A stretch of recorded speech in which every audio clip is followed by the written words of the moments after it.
it's a little difficult, right? And especially if it's a turmoil where you are a sports journalist and someone who covers cricket extensively, and suddenly you are banned for 2 years and you cannot interview contracted cricketers, you cannot visit stadiums, World Cup in your own country.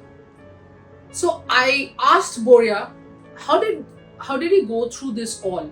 Till date, I mean, for the last 730 days, every single day, somewhere or the other, somebody or the other has abused me. People can, that's fine.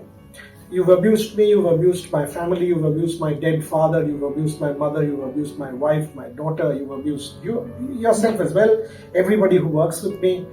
And it's abuse meaning the choicest of abuse. What did he think about the phase? What did he learn from the 730 days?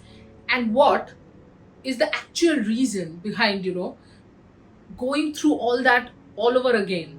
I wanted to sort of, do something to myself on the 5th of May in 2022. And when I say something to myself, something pretty serious and dire. I didn't have the courage. I mean, I looked at Aisha and I was like, one thing is to take my own life.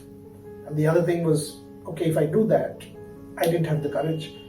She will live in disgrace for the rest of her life, knowing that her father was a coward and her father did this. I've got nothing against it.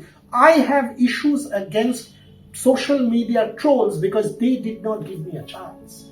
The toxicity, the abuse, the insult, look, restraint. And that's why social media is important and it's also a curse. And that's why this book, because there's a larger story.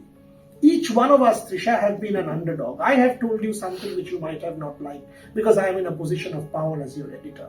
Now, you might have felt that is unfair. Every person in his or her life has felt that. But we have had our disagreements and moved on.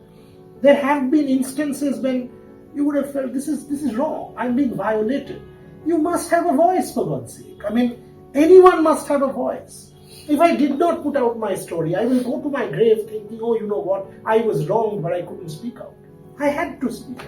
Do not judge anything by what anybody is saying until unless you know the full story.